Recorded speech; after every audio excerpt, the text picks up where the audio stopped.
बिस्मिल्लाहिर्रहमानिर्रहीम। मेरा नाम है रुबाब और हमने प्रीवियस लेक्चर में डिस्कस किया था साइटोप्लाज्म को। आज का जो हमारा टॉपिक है वो है साइटोस्केलेटन। इंसान की बॉडी में एक स्केलेटन होता है जिसको हम बोन स्केलेटन बोलते हैं।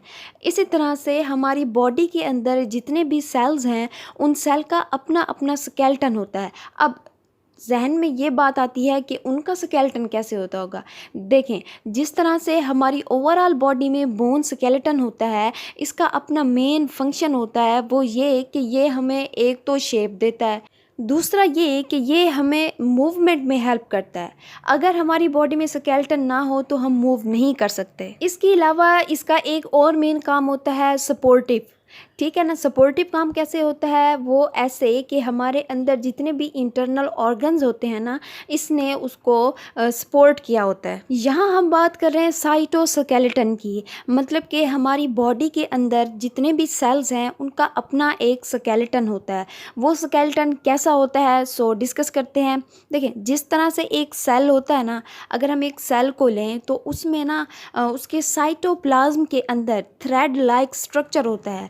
उस थ्रेड लाइक स्ट्रक्चर को हम साइटोस्केलेटन बोलते हैं। अब ज़रा इस डायग्राम में ज़रा गौर करें तो जो हमें सेल के अंदर ये जो थ्रेड लाइक स्ट्रक्चर नज़र आ रहा है इसको हम साइटोस्केलेटन बोलते हैं। अब ये जो साइटोस्केलेटन है इसको फाइबर ने बनाया है। अब ये फाइबर इसमें 3 तरह के होते हैं। कुछ फाइबर मोटाई में थोड़े बारीक होते हैं, कुछ उससे ज़्यादा मोटे होते हैं और कुछ जो होते हैं वो इन बारीक और मोटे दोनों के दरमियान में होते हैं। अब इनकी हम टाइप्स को हम डिस्कस कर लेते हैं। इसकी जो फर्स्ट टाइप है वो है माइक्रोट्यूब्यूल। माइक्रो मीन स्मॉल और ट्यूब्यूल मीन ट्यूब। इसकी जो फर्स्ट टाइप है वो है माइक्रोट्यूब्यूल। अब माइक्रोट्यूब्यूल की जो थिकनेस होती है वो 20 नैनोमीटर कहीं पे बताई गई है, कहीं पे 25 नैनोमीटर बताई गई है।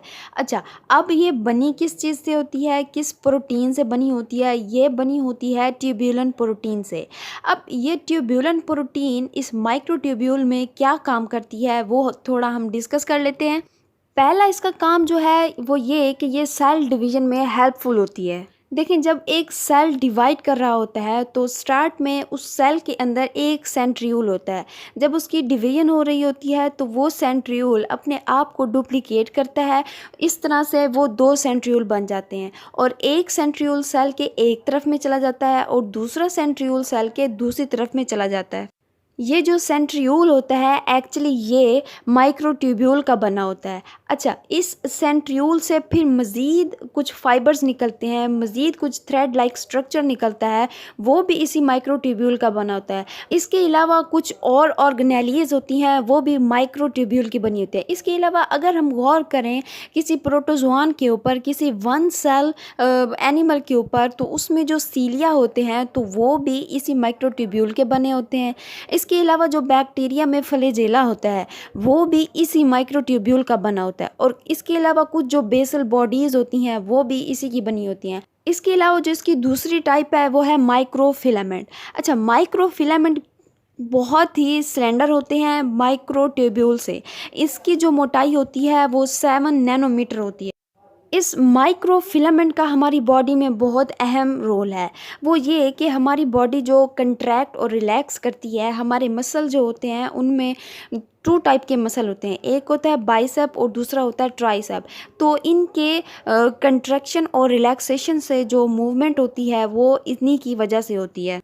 इसका एक और जो मेन फंक्शन है वो है साइक्लोसिस। अच्छा, अब साइक्लोसिस का क्या मतलब है? साइक्लोसिस का मतलब है दायरे में हरकत करना। दायरे में कैसे हरकत करना? हम जानते हैं कि जो सेल होता है उसका जो सारा साइटोप्लाज्म होता है वो सारा का सारा लिक्विड का बना होता है। ये जो लिक्विड होता है ये सेल मेम्ब्रेन के अंदर, यानी कि ये जो साइटोप्लाज्म होता है, ये जो लिक्विड होता है ये प्लाज्मा मेम्ब्रेन के अंदर ये दायरे में हरकत कर रहा होता है। इसकी इस हरकत को स्ट्रीमिंग मूवमेंट बोलते हैं और इस कंडीशन को हम साइक्लोसिस बोलते हैं। इसकी जो थर्ड टाइप है वो है इंटरमीडिएट फिलामेंट।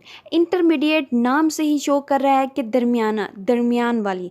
ठीक है ना। ये माइक्रोट्यूब्यूल और माइक्रोफिलामेंट के दरमियान की मोटाई रखती है। इसकी जो मोटाई होती है वो 10 नैनोमीटर तक होती है। इसका जो मेन काम है वो कोऑर्डिनेशन करना है। अब देखें, कोऑर्डिनेशन हमारी बॉडी में या हमारे सेल्स में डिफरेंट टाइप्स की होती है और डिफरेंट सेल्स में होती है। तो यहाँ हम ब्रेन की बात कर लेते हैं। तो ब्रेन में भी ये जो थ्रेड लाइक स्ट्रक्चर होते हैं इनको हम न्यूरोफिलामेंट कहते हैं। वो जिस प्रोटीन के बने होते हैं उसको हम बोलते हैं विमेंटाइन प्रोटीन। अच्छा, ये जो प्रोटीन होती है ना, हमारी बॉडी में जितने भी मैसेज आ रहे हैं या मैसेज जा रहे हैं तो ये प्रोटीन उनमें ये कोऑर्डिनेशन का काम करती है। ये तो था आज का हमारा छोटा सा टॉपिक। उम्मीद करती हूँ कि आपको समझ आ गई होगी। तब तक अपना ख्याल रखिए और मुझे अपनी दुआओं में याद रखिएगा।